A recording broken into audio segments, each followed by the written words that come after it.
The traditional image of the British middle class, pleasant, polite, pillars of the community, and above all, honest.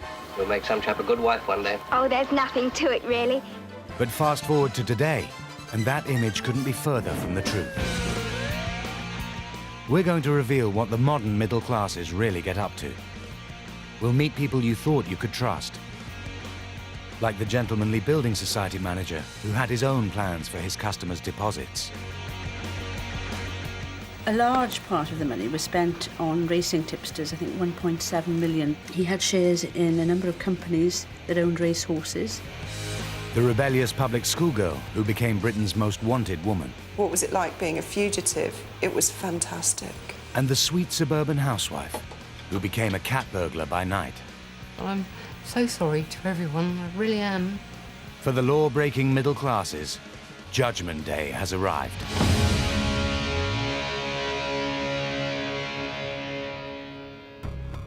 The British middle classes are not what they seem. Behind the veneer of white-collar respectability, there's another story, one of cheating, swindling, stealing, and rank dishonesty.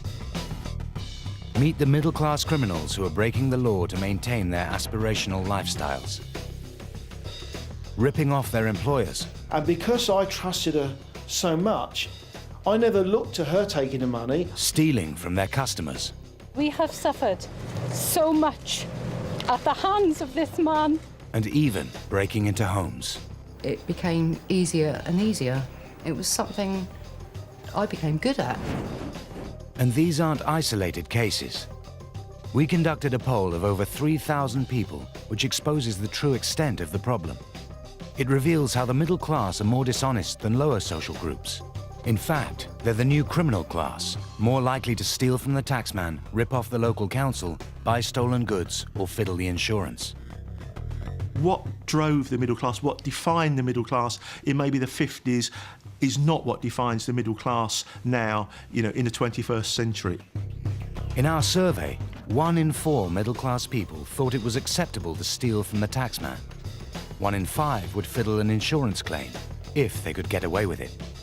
More than 1 in 10 admitted breaking the law for personal gain. It seems the middle class are determined to hold on to the finer things in life, whatever the state of the economy, and whether they can afford to pay or not. Got to be a bottle of champagne, isn't it, really? Bottle of champagne? Dan Griffin is a university-educated wheeler dealer from Somerset who has no intention of paying back the credit he used to finance his middle-class tastes. It's not cheap to live, is it? It goes on lobster and bottles of champagne, flying lessons and hotels and nice things, things that one needs to survive. I get overdrafts and credit cards and not be able to pay them back.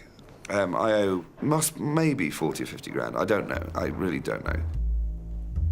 The old middle-class respect for banks and financial institutions cuts no ice with Dan. And he's not alone. Our poll reveals that 12% of middle-class people thought it acceptable to steal from large corporations. They phone you up every day and give you a load of grief, but, what can they do? And they're just, credit card companies, and they don't take much money anyway, so... the only people that really are hurt are the local banks. And, who cares about them? Some may view such offences as victimless. But in this middle-class crime wave, ordinary people can find themselves in the front line. This is Arundel in West Sussex. It's a genteel and historic town which attracts antique hunters like Jane Agate to its many shops and markets. Jane was raised here and had an ideal middle-class upbringing. I suppose I had every little girl's dream when I was younger. I had ballet lessons, which every little girl loves, ponies. I definitely had the best of everything, really. Local police found themselves on the trail of an elusive criminal. A trend developed where we were experiencing a number of burglaries at dwelling houses in and around the villages. It was specific to an area of jewellery, good quality furniture, silverware, china. That's quite nice too. Very quickly, we recognised that we were dealing with a certain level of expertise. At the time, Jane was a 36-year-old housewife. She'd quit her job as a tax inspector to be a full-time mum. But she was feeling trapped and desperately in need of excitement. Luckily, at that time, my children were too young to realise what Mummy was doing, and I did feel I was living a double life. It was two distinct personalities. By day, I was their mummy, and by night, I was taken over by. Oh, it sounds dramatic to say a dark force, doesn't it? But that's what it feels like now. Jane's downfall began after forging a friendship with a local woman. I found her fascinating because she was absolutely streetwise and I wasn't. I'd been brought up in a cocoon almost compared to her. The stuff she was telling me, you know, how she used to do burglaries and stuff, and I was thinking, oh, that sounds so exciting and so different to my life, and I was absolutely fascinated and got completely taken in by it, and I said, what's it like to do a burglary? She said, I'll show you if you like. So she did. So off we went in the middle of the night. Actually, it was early hours of the morning. I guess it was about 10 miles, and we arrived at this house in the dead of night. She said, "Okay, there's a window open there." I was absolutely terrified. My nerves were just... But she was just blasé about it. I'm like, what do I do? She said, well, have a look round for stuff. I looked around and I'd noticed that the woman's got some really gorgeous china, and that's something I'd been brought up with, so just started wrapping the china up, ignored the television and things. Got back in the car without being caught, and we arrived back at her place without being caught. I felt guilty for finding it exciting. I knew that it was wrong. I didn't want to find it exciting, but the plain truth was that it was exciting. I don't know how I was persuaded to do it again and again and again, but it became easier and easier, and in the end we were going out nearly every night. Jane made regular trips to antique shops in the north of England to sell what she had stolen. Because of her respectable appearance, she never raised any suspicions. It was something I became good at. We actually decided to buy trainers that were about 3 sizes bigger than our actual feet. If they ever find a footprint in a flower bed or something outside a window that I've got in, they're going to be looking for, they're going to be looking for a man rather than a woman. I devised ways of getting into places that she didn't think about. But her confidence turned into complacency. I've parked my car stupidly on the main road in front of all the street lights and everything, and I've gone up to the path, I've gone into the house, I've loaded everything up, coming back down the path, just about to hit the main road, and 2 policemen come towards me from the bottom, and that was it. That was me caught. Coming up, the illicit Aladdin's cave hiding behind a set of suburban curtains. When we found out that what the money was being spent on, we were gobsmacked, absolutely. How an appointment with a building society manager led to financial disaster. We have suffered so much at the hands of this man. And the ex-public schoolgirl who led the police on a hunt all over Europe. If there was somebody that you didn't like who was after you, would you feel safe in this house?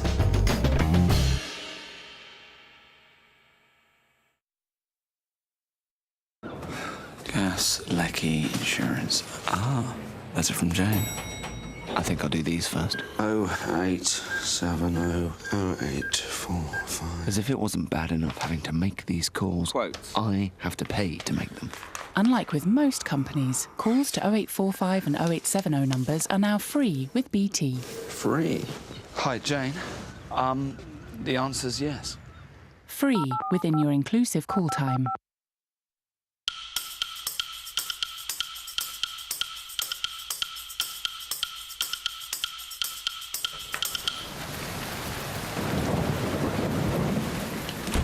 For an easy way to help look after yourself, pick up Tetley Green Tea. It's full of antioxidants. Tetley Green Tea. From an early age, we're taught to share, and seeing the joy it brings to others is a wonderful thing. But then you share your first pizza and realize that sharing's for losers, and losers go hungry.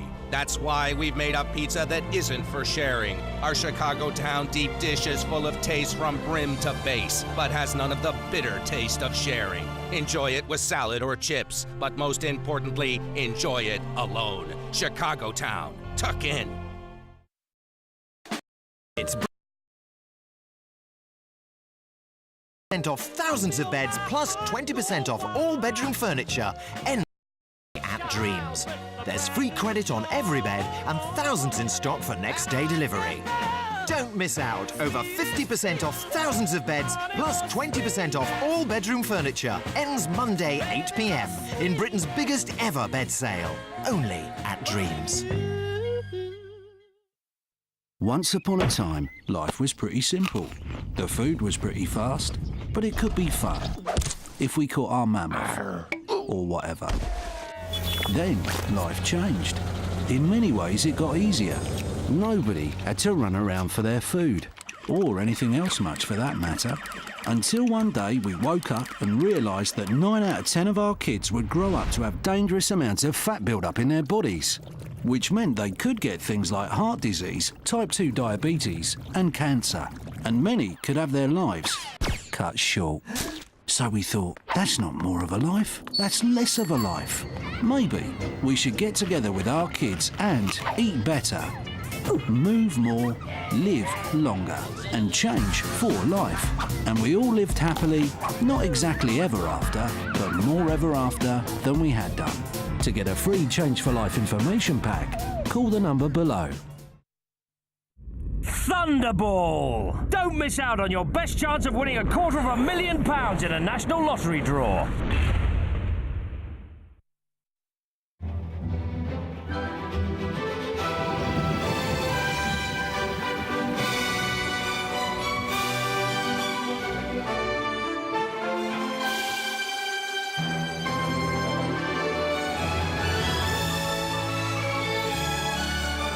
McCain oven chips are made with sunshine and rain, potatoes and sunflower oil, and nothing else. It's all good. Paris Hilton, American heiress, billion-dollar babe, and really quite hot, has come to the UK. She's here to find herself a new best friend, a British best friend. Sorry, America, but we have her now. Paris Hilton's British best friend, coming soon to ITV2.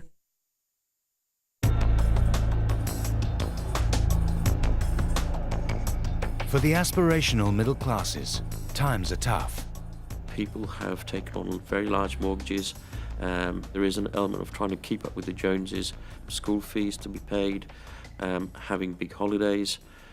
All these amount up to huge amounts of personal debt. Our survey shows how these pressures affect middle-class attitudes. 1 in 6 would avoid paying council tax if they could get away with it, and nearly 1 in 5 would buy something even if they thought it was stolen. Dan Griffin typifies these white-collar criminals. His expensive tastes have resulted in vast credit debts that he feels no obligation to repay. And, like 25% of middle-class people in our survey, he also thinks it's acceptable to steal from the taxman. Got sent a tax demand for some horrendous sum, you know, for, I think it was about 10,000 or something, you know. And so I just thought, whatever. I've never filed a tax return in my life. I don't know how. But the blurring of the line between honesty and dishonesty seems to be at its height in the workplace. According to our survey, a massive 41% of the middle class would steal from their employers if they thought they could get away with it. This is DC 1796 Kennard at Calvin Road, Bournemouth. This suburban house belonged to Carolyn Langmead, a trusted employee of AEC Electrical, a small family-run business on the south coast. When police raided it, they found an Aladdin's cave. We went to search her house. Her back bedroom was basically not a bedroom anymore. It was something like it was like the stock room for a retail shopping outlet, really. Langmead had worked for the firm for a decade. After 5 years, she'd been trusted with the company checkbook and administered its accounts. In 2004, the once thriving company began to experience problems. Work was flourishing, but we seemed to be short of cash flow. And I questioned this of Carolyn, and it was always the same question as, oh, we're owed a lot of money, and I'm chasing it up, we're getting it in, and everything will be fine. But things were far from fine. To keep his firm afloat, the boss needed to invest all his life savings, having already borrowed more than $100,000 from the bank. It was only when some bounced checks were faxed back to the firm that the manager realized why their finances were so poor.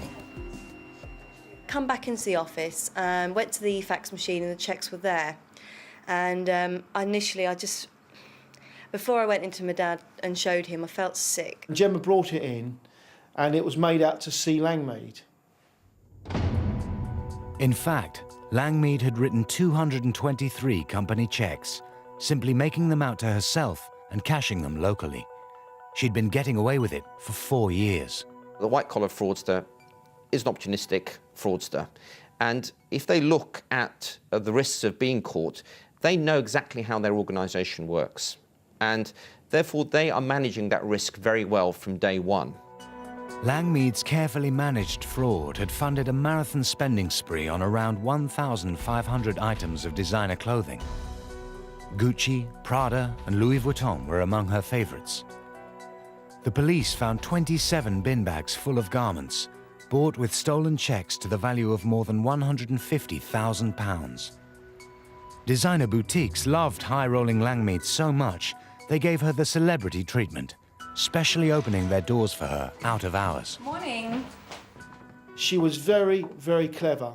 And because I trusted her so much, I never looked to her taking the money. I was asking her if we can find where the money is going. After her scam was discovered, Langmead was charged with theft and dishonestly obtaining money by deception. She pleaded guilty and was jailed for 4 years.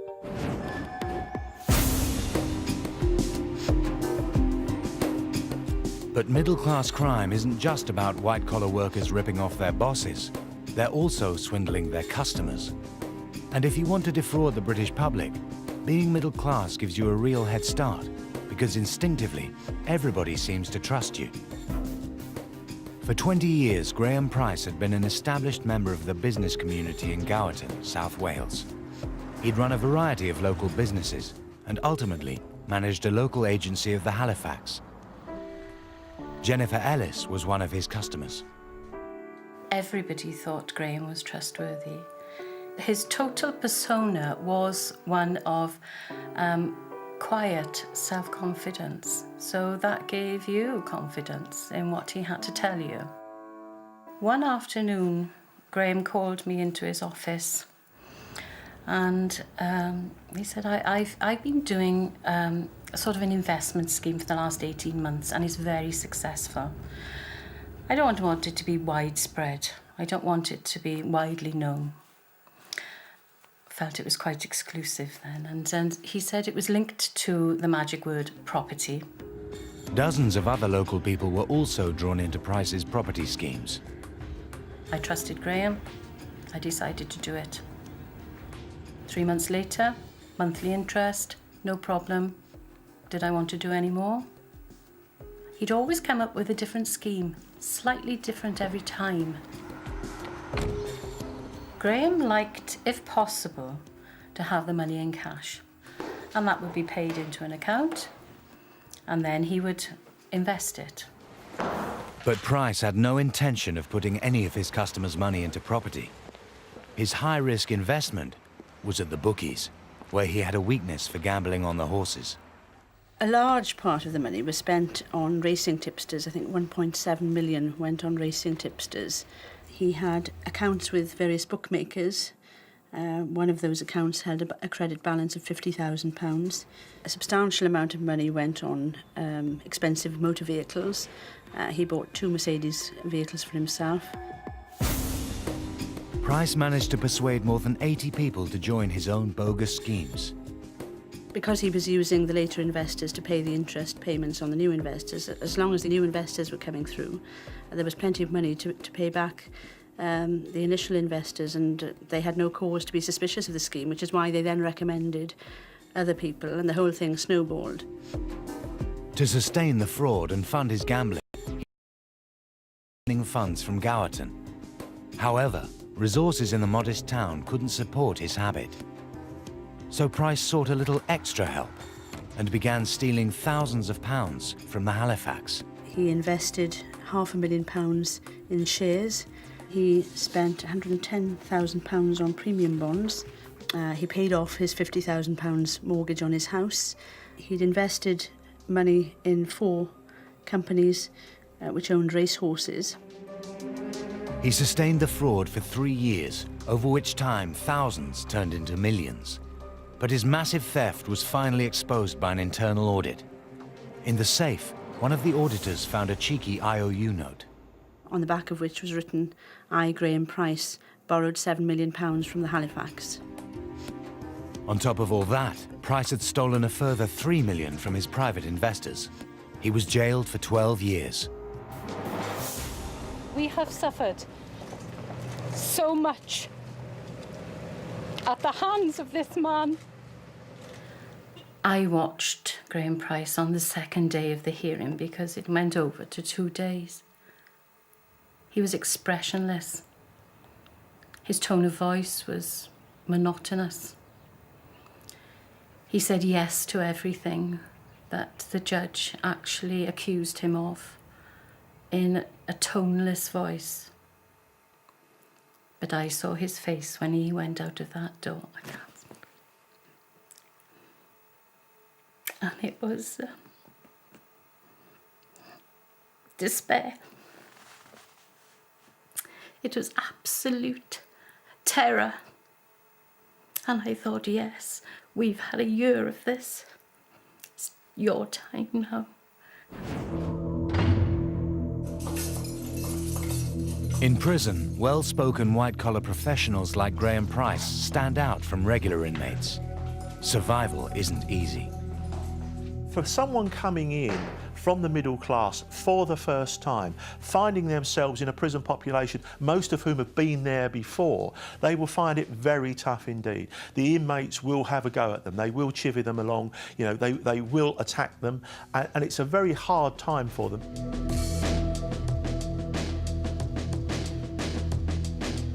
Jane Agate received a 6-year jail sentence for a series of nighttime burglaries. The former tax inspector had embarked on the crime spree to escape her humdrum suburban life. I just remember looking at the jury, and I felt like my world had ended. And the judge said, 6 years. And I remember thinking, oh, like that. And that was it. And the next thing I knew, I was in holiday. I found it very frightening, I must admit. I was absolutely petrified. Apart from my father dying, that was the worst moment in my entire life. I just went completely cold, and I just thought... I had 2 young children, I just thought, that's it, I'm not going to see them again. And then I think I just went into shock. For all the excitement and the money it gave me, there's the biggest regret of my life. That was, I'm so sorry to everyone, I really am. The middle classes spend a fortune educating their children privately. They hope they'll emerge well-mannered, well-spoken, and well on their way to a career in the respectable professions. But when it comes to falling on the wrong side of the law, even the most privileged upbringing is no barrier.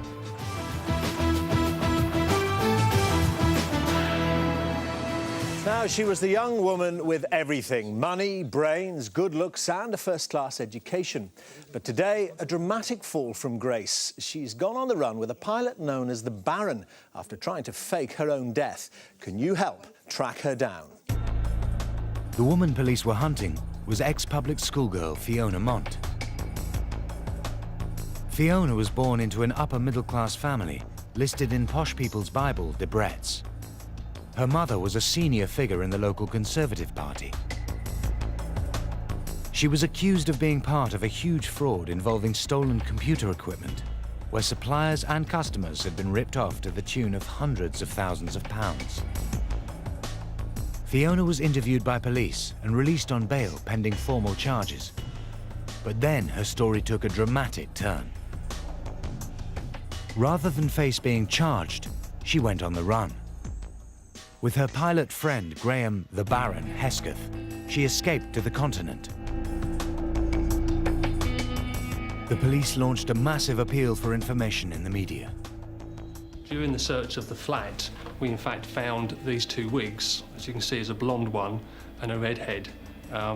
And as we do not believe these were for her boyfriend's use, we believe they're for her use. It obviously shows that she can change her appearance. Why can't I see anything through the lens? So look through here. Fiona may have been from a well-heeled family, but she had a taste for bad boys. Graham the Baron Hesketh was a convicted drug smuggler. Together they would find love on the run. This footage is the personal record of their escapades. Where do you reckon we are now? Antwerp. Antwerp? Much of their time in Europe was spent worrying about being spotted and recognized. If there was somebody that you didn't like who was after you, would you feel safe in this house? With all those big windows and, oh, hello, I can see you, you live in a goldfish bowl. All I have to do is smash the side to get to you. If they knocked the door at the front, you could get out the back, but they'd see you go out the back, couldn't they, through the windows? Back in Britain, the police were making little progress with their search. Their two fugitives always seemed to be one step ahead. We went to search two commercial containers. We expected them to be full of property, computers, laptops and furniture. When we got there, they were in fact empty. And these two items were the only thing that we could find in there, which was two smiley faces. Obviously, somebody's got a sense of humour. But life on the run could only last for so long. Speaking for the first time since her arrest, Fiona tells us about life inside a Spanish jail. The blankets were alive with lice. I could feel them crawling all over my face. And the place was just like a lunatic asylum.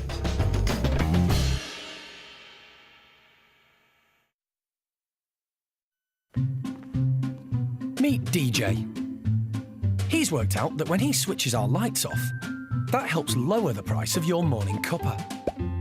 And Alison here knows that when we sell on our recyclable cardboard and plastic, well, that means the price of your fruit and veg goes down. It's lots of little savings like these that means we can cut the price of thousands of products in our big New Year rollback. So when Catherine does this, the price of your shopping goes down. Which means 1,000 products are cheaper than they were last week. That's 4,000 rollbacks by the end of the month. The big rollback, just another example of how all of us at Asda are saving you money every day. Ah, isn't it so cool that we contain only natural colours and natural flavours? Bring on the trumpets! What?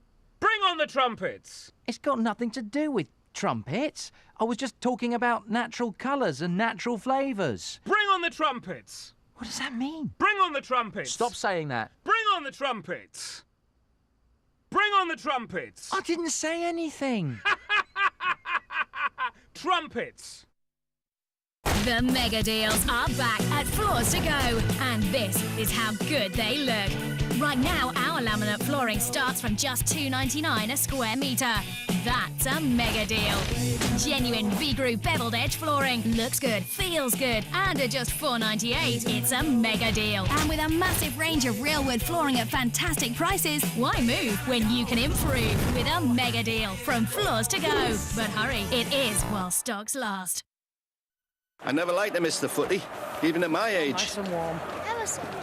But as we get older, our immune system can weaken, which can leave us feeling run down. I drink Actimel every day. Actimel is scientifically proven to help support your immune system, part of your body's defences. It's one of the things I do to stay in the game. Thank you. See what Actimel can do for you. Actimel helps support your body's defences. The time has come. Herbal essences are reborn. Exotic extracts. Fantastic fragrances. Dazzling new formulas for ravishing results. Escape to a whole new world of luscious hair. New, yummiest ever herbal essences. The Great Escape. Want to quit smoking? Try the UK's best-selling patch, Nicotine Clear. White-collar crime may be on the rise, but it seems dishonesty is down to geography as well as social status. Our survey of more than 3,000 people reveals the English middle classes most likely to break the law are in London, while those most likely to stick to it live in Yorkshire. In Scotland, they're a relatively honest bunch. But the area of Britain where most middle-class citizens admit to breaking the law for personal gain is Wales. Wherever they live, the reasons for dishonesty are often the same. I spoke to a couple of people who had stolen because they wanted to protect their status. They were defined as respectable people, either in their family or amongst their peer group, and they committed frauds, ironically, to protect that position. The classic middle-class crimes are fraud. They are crimes where you never come face-to-face with the victim.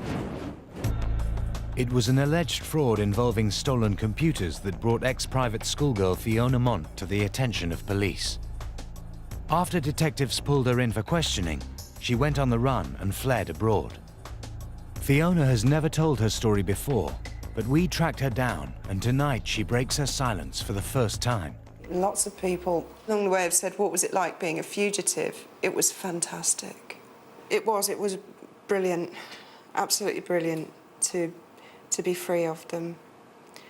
And I thought that's an end to it. Fiona had attended a £7,000 a year private school. But that's where her troubles started. Private school was horrible.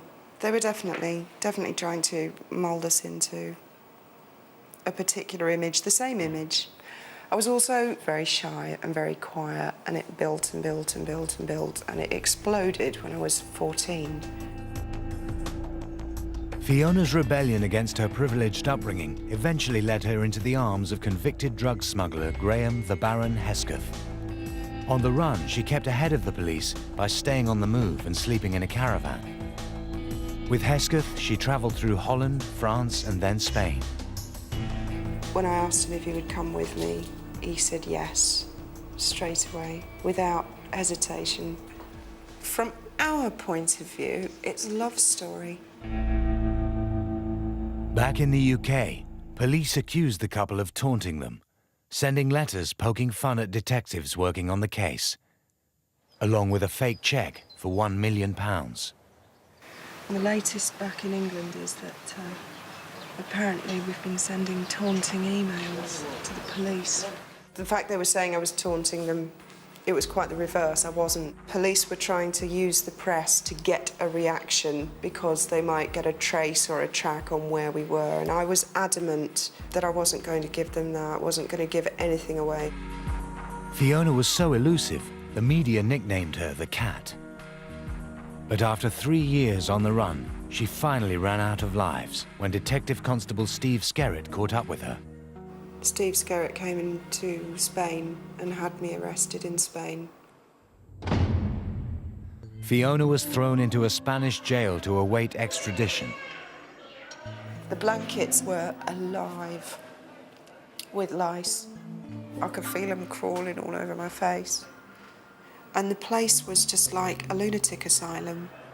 Just exactly what was it that I did that has justified or in any way excused this? I mean, are there are there crowds of people back in England cheering that I'm being arrested? After 40 days in jail, Fiona had a surprise visitor. And my name was called out on the tannoy, and this boy in jeans and a t-shirt said, who was there with court's papers, he said, "You're free to go." And I had to make him repeat it several times, and I couldn't believe it. And he said, "You're free to go. You can go home." It's still unclear why Fiona was released by the Spanish authorities, but British police say that somewhere along the line there was an administrative mix-up. Fiona has always denied her guilt, and to this day she's never been charged. Since being on the run, she and Hesketh have married and had 2 children, but memories of being a fugitive are still vivid. After a few weeks back, I thought, I'm a bit worried maybe they'll still come, so I'll ring them. So I rang the Chief Constable's office, and I spoke to a lady there, and she said, "Fiona who?" After all that. Stories like Fiona's may grab the headlines, but millions of cases of middle-class dishonesty go unreported, and they cost the country billions of pounds each year. High on the list of offences are non-payment of fines, especially those issued by local authorities for illegal parking. In fact, more than 10% of those questioned in our survey thought it acceptable to steal from the council. I mean, I have a few parking tickets. I think 20 at the last count, maybe 25. I don't know. I just lost count. You know, there's a considerable sum that they're wanting from me, but I find it unacceptable to pay it. Absolutely, totally unacceptable. So I don't pay them. In common with 20% of middle-class people, Dan also thinks it's acceptable to exaggerate insurance claims. I had a car stolen once when I was in Oxford, and I claimed on the insurance for it to get the window fixed and the dashboard put back together, and then I lied about it and said that I had a camera there as well. You know, it wasn't very much, but I mean, I'm sure the insurance company wouldn't be too pleased if they knew about it. We've seen how a desire for money can lead to middle-class crime, but there's another motivation, and it's equally powerful, whatever your social group. No matter whether you're the richest man on earth or the poorest man on earth, everybody has the same vices. And the vices, one of the vices is sex. Alec Bromley was targeted by a man driven by that vice. It would cost him and his Bolton furniture business a fortune. This one's a Duresta suite. This is £3,500, going up for 500 quid. Bargain. Alec decided to hire an accountant to help with his expanding business. The man he took on, Michael Lee, couldn't have had more impeccable credentials. One thing that impressed me at the interview with Lee was his CV. A qualified accountant. Also, he was a magistrate down in London. The ex-city accountant started work as Alec's bookkeeper. I got on very well with Mike Lee. I trusted the guy. I accepted his advice, and I felt quite comfortable that he was looking after us. His driver would go out, deliver the suite, and it would be cash on delivery. The driver would come back with the money and give it to Lee, or give it to Alec, who would then give it to Lee. So I could be having £2,000 or £3,000 a day coming in and out of the office, and of course that needs to be banked. Lee was responsible for the banking of that. I used to just come in and give him the money, and then in good faith that he would then deposit in the post office. But Lee had a secret. Behind closed doors, he had a weakness for watching a woman clean his house, wearing nothing but a pair of rubber gloves. And he was willing to pay for it. In her account, she said that what she would charge was anything, but it was about £200 an hour for her company. Although Lee never laid hands on her, he was addicted to the thrill. He blew £160,000 of his own savings on her and ran up a further £60,000 in credit. She said he would take her to London, he would buy her meals, She claimed that he paid for a breast implant operation for her. She claims to have cleaned up for him when he told her to. There's certainly no evidence of the house being clean. He was giving this girl more and more money, and he couldn't get any more money from anywhere else. So what was he left with? He was left with Alec and his cash-rich environment. Top quality semi-aniline leather. Lee began fiddling the accounts and paying himself out of Alec's takings. Most fraudsters will start by passing through a small invoice, a relatively small cheque, and they will see whether the systems and controls pick it up.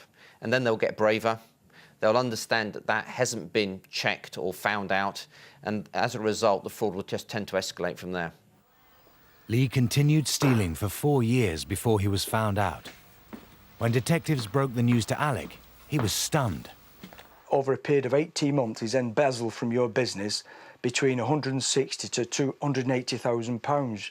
Did you know anything about it? I said, well, that's, you know, I said, that's it, innit? All the colour drained from his face. He was a broken man that day. Yeah. And it was just, he ruined my day.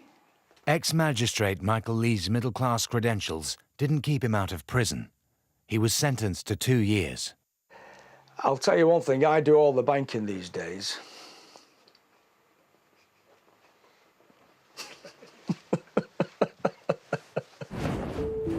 In studies of white-collar crime, there are recurring themes: a desire to better oneself and a craving for social status. This is Tomintoul, the highest village in the Scottish Highlands. It's known as the gateway to the Cairngorms, noted for its fishing and wildlife. Well, Tomintoul's a planned village that was set up over 250 years ago, and I don't suppose it's changed all that much since.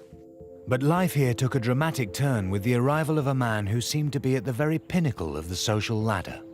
He was an impeccably mannered English gent who'd fallen in love with the village and wanted to invest in it. He had a title, Laird Anthony Williams, and he had cash. He bought the Gordon Hotel, which was the Gordon Arms Hotel. He then bought the old souvenir shop, which is now the Clock House Restaurant. He then bought the cottage at the end of the village, which he then renovated. Overnight, the place was sort of scaffolded, teams of builders arriving, and the whole place was a hive.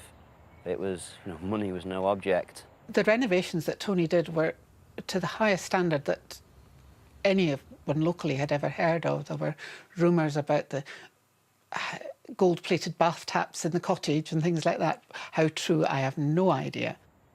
And it became the talk of the village. It was a wonderful thing that had happened. You just didn't get investment like that in a little village on that scale, and we all wondered what was going on. Laird Williams poured £3 million into the tiny community, earning popularity and respect. He basked in his high social status. He was the lord of the manor. He was the laird of Tomintoul. We want people to evaluate us positively. Social affirmation and getting the kind of social rewards of acceptance and of praise and people thinking you're a good person. These are extremely powerful reinforcements to individuals. Very, very private man.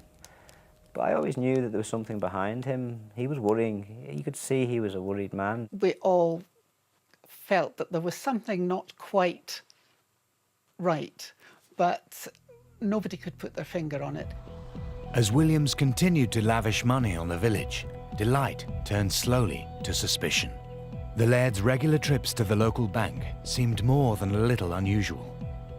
He came up once in his XJS car with a couple of carrier bags in the back, you know, quite clearly, quite obvious to the people in the know what was in those bags. He really did have a large amount of money in those bags. Alerted to Williams's unusual banking practices, the police began to investigate. And when the case ended up at Scotland Yard, the name Anthony Williams seemed strangely familiar because he worked there as Deputy Director of Finance. Williams, an accountant, had been trusted to oversee a pot of money which was supposed to fund a secret aircraft for spying on terrorists. Instead, he'd used it to climb the social ladder. the lesson it kind of gives the Yard and any organisation is that no matter how secret, no matter how important something is, you never let one person control it. There has to be checks and balances. 2 or 3 people need to know what's going on. The most damning evidence about crime that's committed in organisations is that people say they do it because it was easy. And having got used to the money, they continued, until the point, of course, when they got caught. Williams certainly got used to the money. During the course of his fraud, he diverted more than £5 million of public funds into his private accounts. People have to be trusted. It's part of doing business, doing an organisation's work. And of course, people in higher positions in the organisations have greater trust placed upon them, are often a lot less visible, they're much more autonomous, access to greater amounts of information and resources and money. And clearly, when they abuse that trust, the consequences can be much more severe. And for Williams, the consequences were severe. He was sentenced to 7.5 years in prison. And after his release, the once wealthy laird from the Highlands began a new career as a South London bus driver. Coming up, how a talent for art became a talent for fraud. The motivation was money. I was broke. I needed money. Are using their detailed knowledge of corporate systems and accountancy procedures to commit huge frauds. It's a crime wave that's costing Britain billions of pounds a year. But the educated middle classes aren't just using their financial skills to break the law. They have all kinds of other talents. Ex-public schoolboy John Mayette's crimes were down to knowledge of the art market and a deft hand with a paintbrush. I was broke. I've got troubled domestic circumstances and 2 little ones to take care of. I needed money. John, a talented artist, took on a seemingly innocent £200 commission where he painted a picture in the style of Matisse. But the buyer later returned and announced that he'd had the painting valued as an original for around £25,000. He offered me a half of the money that he could get for it. And I think if that had just been a one-off, that would have been that. But in fact, it led to a relationship that went on for far too long. The pair began an art forgery scam that is estimated to have netted more than £1 million. John churned out more than 200 paintings and had a novel way of making them look old. Well, this is a Picasso from around about 1911, 1912. It started off being a seated nude, but it's ended up being a harlequin. Anyway, it will look a little bit too new when it's varnished, so something you can easily do at home is take this cup of coffee, quite back, and here we go.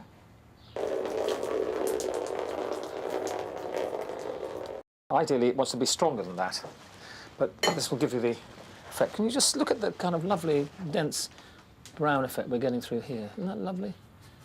In a minute, I'm going to stand it upright, because what will happen is that as I stand it up, the coffee, as it goes down, will catch the tooth of the canvas. Now, as that comes down, what it should do is start to just give the impression of, see, here it comes, just give the impression of just general clean dirt over the edges. It's not a crime to paint this. It's not a crime to sign this Braque or Picasso. It's a crime to sell it to you as a Braque or Picasso. Quick-drying household paint mixed with KY jelly enabled John to produce a finished forgery once every 6 weeks, and unbelievably, still fool the buyers. It was unreal, I think. It was a bit like watching a spaceship land on the lawn, you know, and take off again, and sort of going down the pub and saying, "You never guess what to do." I mean, it was that silly. It was silly. It was unreal, I think, how the getting paid for, because the quality of what I was doing, frankly, was just grim. It wasn't good. I walked out of an auction one day. I walked up King Street in London, and I watched 4 of my paintings go through, and I'd listened to the auctioneer describing them. And I thought to myself, why do I feel so crap about this? And it was just then that I thought, I'm not doing this anymore. So I stopped. And when I stopped, of course, in my naivety, I thought, oh, that's it now. You know, all over, that's good, okay, we'll go and do something else. I can't go back to teaching, I think. And Yeah, I felt quite surprised with the police search warrant. Just thought it seemed to be very unfair to me that they got me when I'd stopped doing it. John was sentenced to 1 year's imprisonment for the fraud. What do they say in Brixton? Welcome to the second worst prison in the United Kingdom. Oh, thanks a lot. I remember saying to this guy, "Where's the library?" There was a cardboard box on the floor about the size of that. I said, "That's the library." Oh, God. The truthful thing about prison is it is exactly the same as the world out here, the world you're in right now, except the nice people are much nicer and the nasty people are unbelievably much nastier. John was released after 4 months. Do I think I got punished severely? No, I think I got it extremely lightly. I was very lucky. There was police officers walking outside the corridor in the Southwark Crown Court saying, "You're going to get 6 years." After his release, the same skills that got John into trouble in the first place helped him to rehabilitate. He's now a commercially successful artist, selling legitimate paintings that he openly declares as fakes. Some of them fetch tens of thousands of pounds. Guilt, I say I did a bad thing, I went to prison, I paid a lot of money back to them, and that's it. It's over. In this program, we've met fraudsters, forgers, swindlers, and their victims. Everybody thought Graham was trustworthy. Felt sick. I'll tell you one thing, I do all the banking these days. It's a situation that's showing no sign of coming to an end. And these crimes will affect everyone in Britain. It isn't victimless crime. No crime is victimless, truly victimless. I think we all end up paying. In the front line will be Britain's businesses, from large corporations to small family outfits. For every pound of detected fraud, some surveys show that £8 is undetected. There should be auditors which check financial expenditure. And I spoke to one of the offenders about how he got round this, and he called the auditors a bunch of muppets. The cost of borrowing, etc., all these pressures coming in is going to kind of squeeze their lifestyle. And I think you will see more people who are in positions of trust letting that moral wall down. You'll see the kinds of crimes that they perceive to be victimless.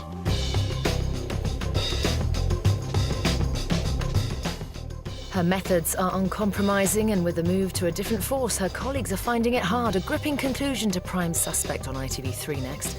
Movie Time on ITV4 with Nicolas Cage leaving Las Vegas. And tomorrow here on ITV1 at 9 p.m, the story of the tragic shooting of Jean-Charles de Menezes in the factual drama Stockwell.